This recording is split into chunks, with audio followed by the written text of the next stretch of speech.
we learn by failing, right? We learn by making mistakes and doing something over and doing it better. When our schools make failure fatal, they cut themselves off from the most vital process of learning there is. That is, learning through our own mistakes, thinking critically at our own behavior.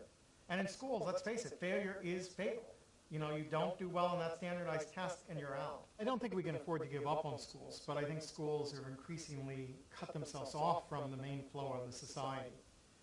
More learning, I think, is going on outside of school now than inside school. That kids are learning, those kids who are lucky enough to have access to computers and the internet and game systems and mobile phones are learning in all kinds of ways all day long. There's a rich cultural ecology around learning that's taking place. And schools, by and large, have barricaded themselves away from that. That, you know, if you go to school, no Facebook, no MySpace, no YouTube, no Wikipedia. The sort of basic platforms that young people are drawing on to engage with the world, to express themselves, to seek out new content, to connect socially with other people, are blocked from the classroom. So those kids who've been immersed in that environment shed their technology and shed their best ways of learning as they enter the schoolhouse gates. Schools are bureaucracies, right? They're based on fixed relationships between teachers and learners, bureaucratic structures and regulations, one size fits all, standardized curriculum, standardized testing. The internet is based on collective intelligence. We learn from each other. In a world of collective intelligence, nobody knows everything. Everyone knows some things, and what any individual member knows is accessible to the social network as a whole. School is still based on the notion of the autonomous learner. That is, most forms of collaboration in the classroom are regarded as cheating.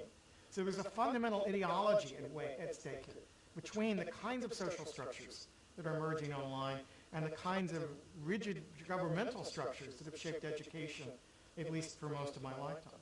They've wired the classroom and then disabled the computer. They've opened the school up to new kinds of learning and then told teachers, don't go anywhere near it.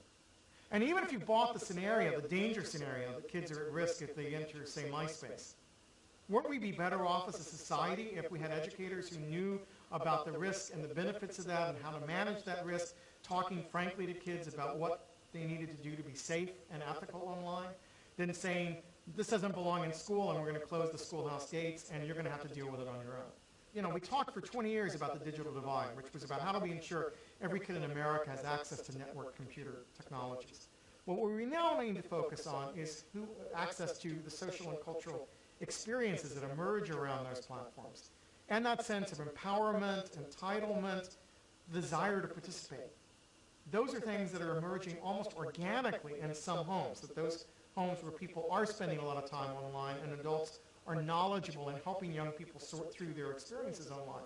Now we're at a point where some kids grow up immersed in social network sites, in YouTube and Flickr and Twitter, who have acquired the skills at navigating through the digital space.